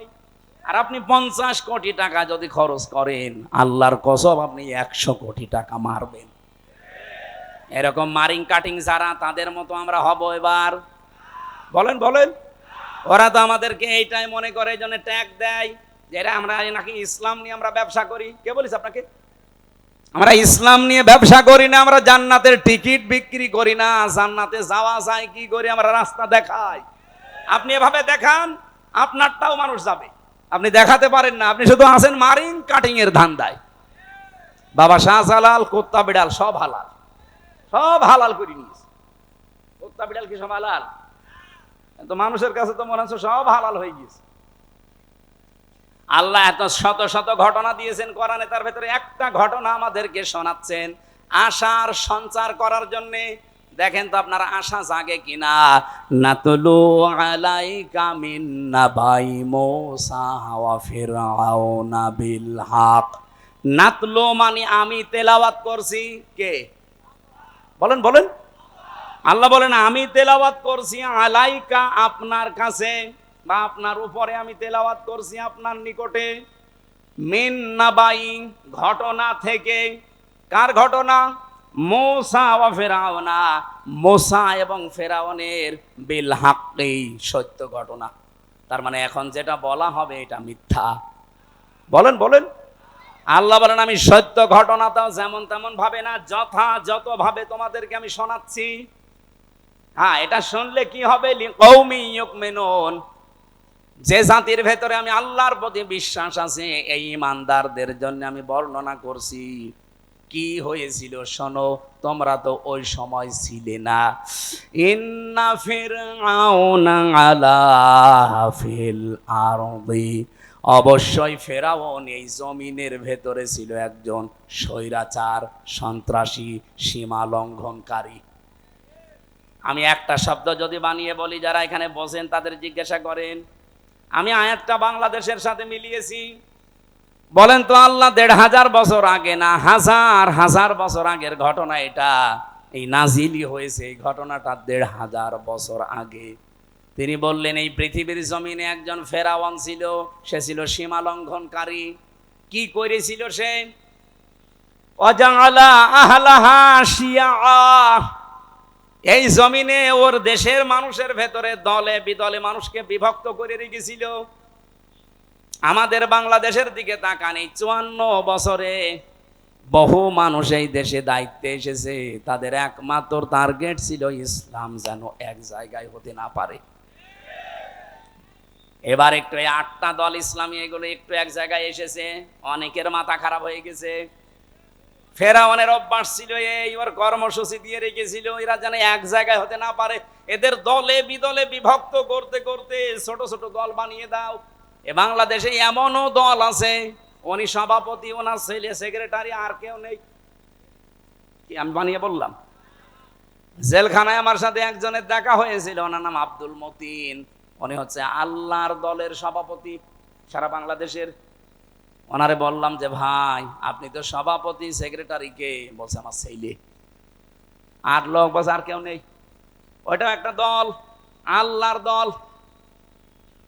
এরকম দলে বিদলে বিভক্ত করে রেখেছে। 73টা দল চলছে বাংলাদেশে এখন। শুধু নিবন্ধিত দল 49টা, বাংলাদেশে আরো যেগুলো আছে আমি সেই দিন হিসাব করে দেখলাম 73টার উপরে। তাহলে এই যে ফেরাউন এই কাজ করেছিল হাজার হাজার বছর আগে, আর এই লেডিস ফেরাউনও আমাদেরকে দলে বিদলে বিভক্ত করে রেখেছিল এই এই কয় বছরে। ফেরাউনের সাথে দেশের কাজ মিলছে না। ফেরাউনের কাজ আর একটা ছিল, ইস্তাদিফু তাইফাতাম মিনহুম ইউযাব্বিহু আবনাহুম ওয়া ইস্তাহয়ী নিসাহুম। ওই ফেরাউন দুর্বল করে রেখেছিল এই দলে দলে বিদলে বিভক্ত করে। ওই দেশে পুরুষদেরকে সে মেরে ফেলতো আর মেয়েদেরকে সে বাঁচিয়ে রাখতো। এর দুইটা অর্থ হতে পারে, হয়তো সন্তান হত্যা করেছিল লাখের উপরে, আপনারা জানেন। পুরুষদেরকে মেরে ফেলার অর্থ কি? এই ফেরাউন লেডিস যেটা বিদায় নিয়েছে এটাও কিন্তু এই কাজ করেছিল। পুরুষদেরকে সরাসরি হয়তো জবাই করে মেরে ফেলেনি, কিন্তু একটা মানুষ যোগ্যতা সম্পন্ন হওয়ার পরে শুধু দলীয় পরিচয় দেখে তার চাকরি হয়নি, তার মানে তাকেও মেরে ফেলার সামনে। আমি কথা বোঝাতে পারিনি? মাওলানা এনামুল হক যেখানে ওঠার কথা সেই জায়গায় ওনার শুধু দলীয় পরিচয় থাকার কারণে ওই জায়গায় উঠতে দেয়নি, ওনারে বসিয়ে রেখেছে সেই যে নিচের চেয়ারে ওখানে। ওখান থেকে অথচ 15 বছরে ওনার ওঠার কথা 5 সিঁড়ি পার হয়ে। এই যে উঠতে না দেওয়া এটাও মেরে ফেলার শামিল। এই কথা বলেন না কেন? আমার সামনে আমি নিজে মনে করেন আমার রোল নাম্বার 1, 50 নাম্বার স্যার, তারে এনে আপনি বসিয়ে দিয়েছেন চেয়ারে। বলেন তো আমাকে মেরে ফেলা কিনা? ফেরাউন এটা করেছিল ওই জামানায়, আর এই জামানায় ফেরাউন এখন ঠিক এই কায়দায় পুরুষদেরকে অলরেডি শুধু ইসলাম মানার কারণে মেরে ফেলেছে। ঢাকা বিশ্ববিদ্যালয়ে মাদ্রাসার ছাত্র ছাত্রীরা ভর্তি হতে পারবে না, অথচ আমার চাইতে অনেক অগা আছে ভার্সিটি ভর্তি হতে পারবে।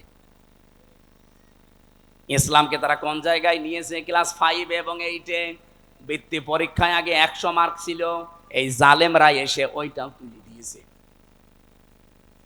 এর যে কিছুদিন আগে 2 নবীর নাম নিয়ে যিনি বসে আছেন, ডক্টর মোহাম্মদ ইউনুস, কয় নবী?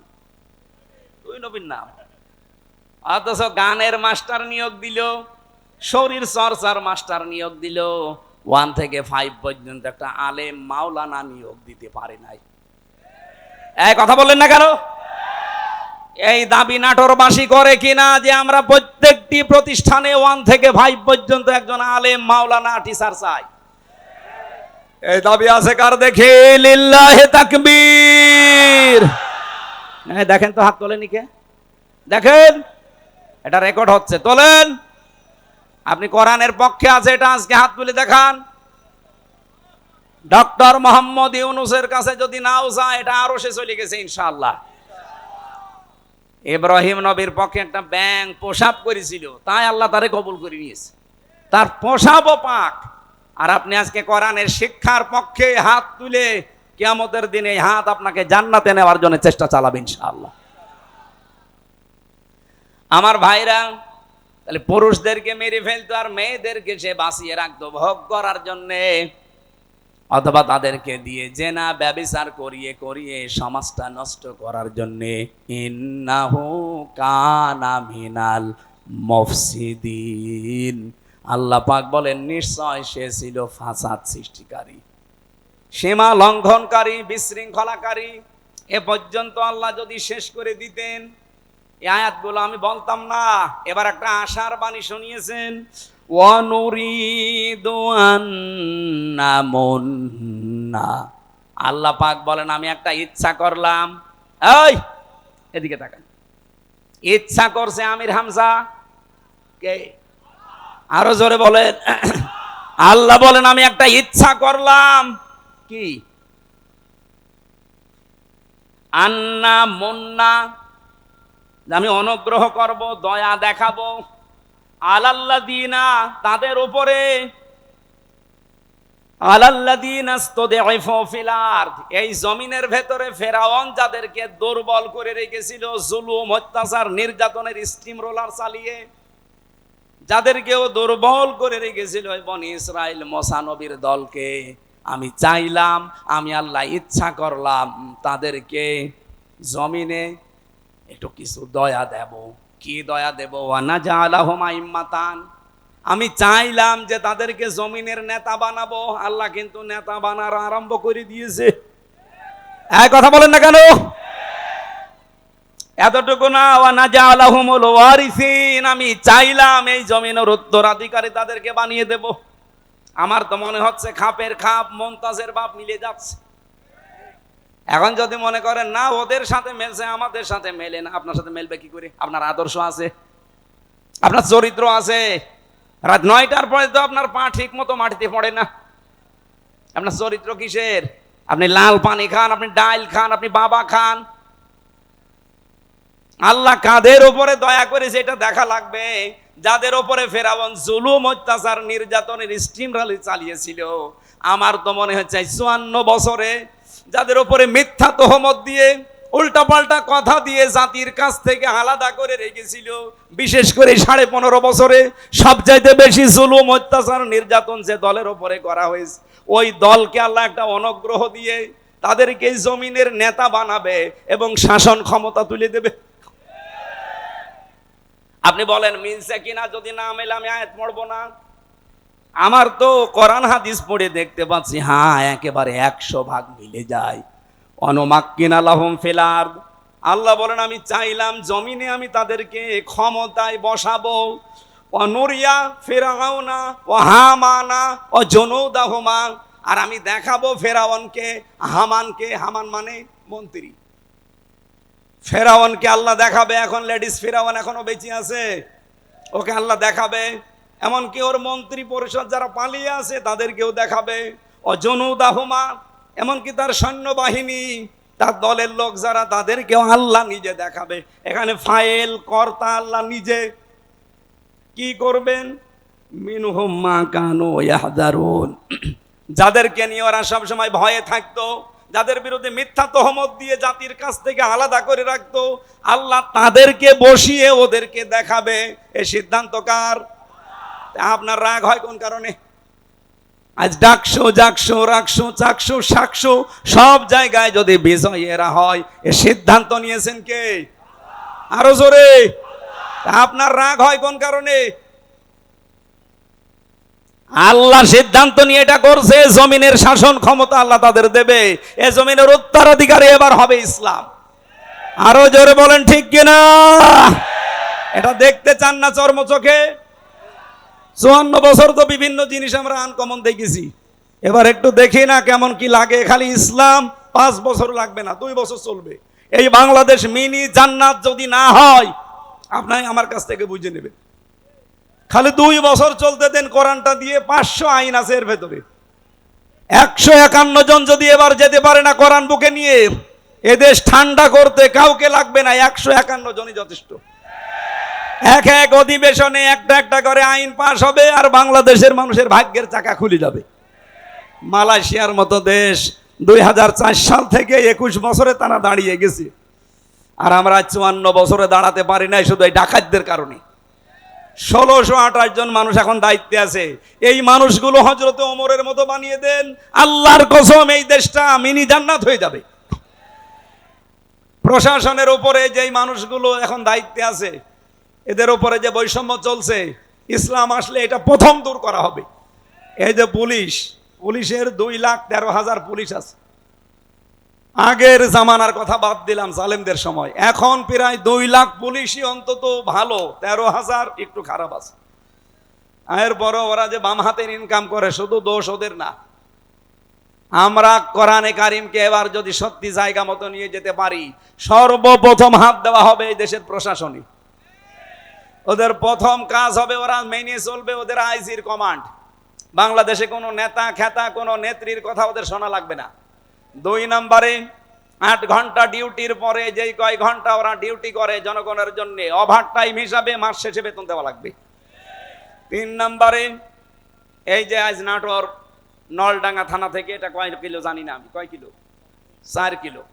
এই 4-8 কিলো পথ ওরা এখানে এসেছে, এখানে থাকবে সারাদিন। মনে করেন সে দুপুরবেলা এসে এগুলো দেখছে, ওদের খাবার দাবার, নাস্তা, এরপরে এই যাওয়া আসার যে বিল, এগুলো কিন্তু ওদের নিজেদের পকেটের টাকা, ওই যা বেতন পায় ওখান থেকে কেটে নেয়। ওখান থেকে খরচ করে, অথচ ওর ওপরে ওর মা বাবা স্ত্রী সন্তান সবগুলো ডিপেন্ডেন্ট। কথা বলেন না কেন? ও কি করবে? ওই 32,000 টাকা দিয়ে যখন চলে না, তখন ওই মাম হাতের ইনকাম করে, আর তখন ওদের খারাপ বলি। একটা মানুষ খারাপ হয় কেন? ওই রাস্তাটা বন্ধ করে দেন, ও খারাপ হবে না। পুলিশ যদি এখানে কেউ থাকে, আপনি তারা জিজ্ঞাসা করে দেখেন, আজকে যদি সে দুপুরে এখানে এসে থাকে, খাবার খাওয়া, চা নাস্তা খাওয়া, যাওয়া আসার সব বিল ওর পকেটের, কেন? ও কি ওর বাবার কাজ করছে না আমাদের কাজ করছে? যে সমাজের কাজ যখন করবে, এই বিল সমাজের অথবা সরকারের দেওয়া লাগবে না? এটা দেওয়া হয় না। এরকম প্রত্যেক জায়গায়। আমি যে ওসিকে পড়াতাম কুষ্টিয়ায়, সেই 11 সালে, ওনার বেতন ওই সময় মনে হয় কত 42,000 টাকা ছিল, আমার সঠিক মনে নেই। 42,000 টাকা বেতন, অথচ ওনার বউ আর মেয়ে আর ছেলে 3 জন ঢাকাতে যে ফ্ল্যাট নিয়ে থাকে, 52,000 টাকা বেতন। তো কি ফেরেশতা জিবরাইল দিয়ে যাবে? এই কারণে শেষে একটু এদিক এদিক করে বলতে, হুজুর দোয়া করেন আল্লাহ যেন মাফ করে দেয়। আমরা এবার আর দোয়া না, এবার একেবারে এই যে 151 জন যদি যেতে পারে, একটা একটা করে আইন পাস হবে, আপনারাও শান্তিতে থাকবেন। ও প্রশাসনে হোক, বিচার ব্যবস্থায় হোক, ইসলামী অর্থনীতিতে হোক, সবাই আমরা এই দেশটাকে সাজিয়ে নিতে চাই। সুতরাং এই দেশে আর চাঁদাবাজি হবে না, এ দেশে মানুষ মার্ডার হবে না, ধর্ষণ বললাম না, সব নদোষ বন্ধ হয়ে যাবে। আল্লাহ রাব্বুল আলামিন এরকম একটা পরিবেশ আমরা চাই না। মেয়েরা যারা এসেছে তাদের সম্মান দেবেন, কারণ এই পৃথিবীতে আল্লাহ যখন কারো উপরে রাজি হয়, খুশি হয়, তখন তার বাড়িতে একটা মেয়ে পাঠায়। সুতরাং আমার প্রতি আল্লাহ খুশি হয়েছে, আমার বিশ্বাস, কারণ তিনটা মেয়ে আল্লাহ আমাকে দিয়েছেন। এই 3টা মেয়ের উপরে যদি আমরা দায়িত্ব পালন করি, 1 নম্বরে তাকে পেয়ে খুশি হওয়া, 2 নম্বরে তার ভালোবাসা আদর করা, তার পেছনে খাওয়া দাওয়া করানো যে খরচ আছে, 3 নম্বরে তাকে দ্বীনের শিক্ষা দেওয়া, 4 নম্বরে সৎ পাত্রে পাত্রস্থ করা। বাকি 3টা আমি আদায় করে অলরেডি ফেলেছি, 4 নম্বরটা বাকি আছে। যদি আমি করতে পারি, নবীর হাদিস যে এই মেয়েটাই আমাকে জান্নাতে পৌঁছিয়ে দেবে ইনশাআল্লাহ। যাদের মেয়ে আছে তারা খুশি না বেজার?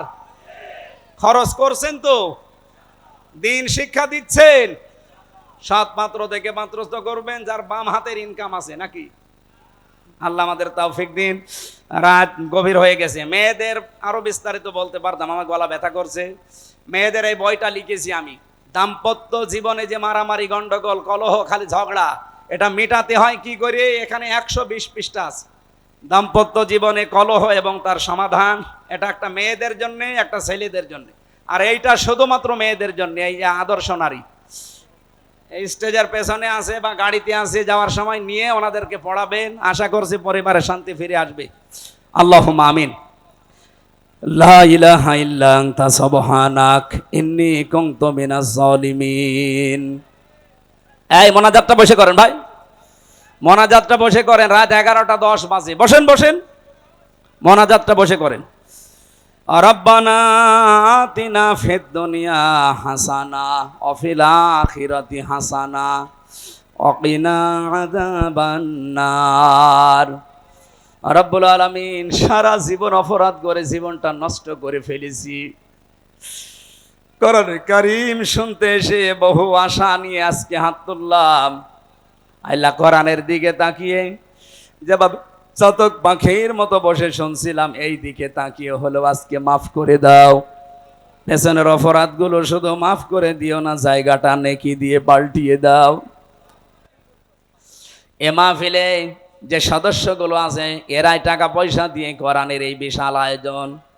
রব্বুল আলামিন এদের টাকা পয়সাগুলো ওসমানের সাথে কবুল করো।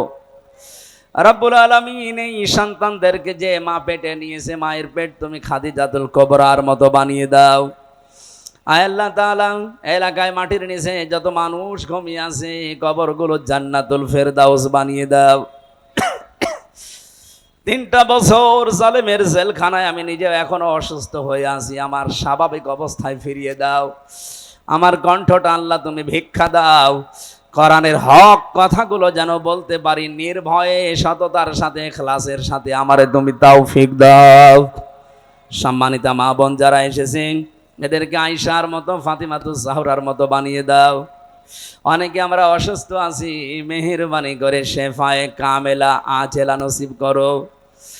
এলাকায় যারা বসবাস করে দল মত নির্বিশেষে সব এক হওয়ার তৌফিক দাও যে এবার তোমার বিধান কায়েম করব। সম্মানিত সভাপতি জনাব মাওলানা ইনামুল হক, তোমার হাসি বান্দা কবুল করো। সহসভাপতি যারা অনেক আলেমের নাম দেখলাম, প্রধান অতিথি, বিশেষ অতিথি, আল্লাহ যত আলেম এখানে কথা বলেছে মাওলানা আব্দুল মজিদ ভাই সহ প্রত্যেকটি আলেমকে মঞ্জুর করো। আজকে মাওলানা জহরুল ইসলাম তহা বিন জহরুল ইসলাম এসেছে, আল্লাহ মঞ্জুর করো। রব্বুল আলামিন, আমার মেয়েটা অসুস্থ, ছোটটা, মেহেরবানি করে শেফায়ে কামেলা আজেলা নসিব করো।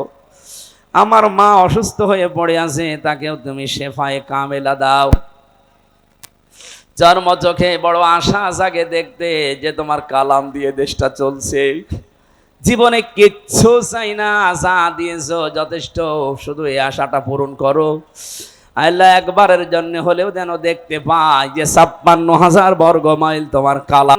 যুনুবানা ওয়া কাফির আন্না সাজ্জিয়াতিনা ওয়া তাওয়াফানা মাআল আবরার।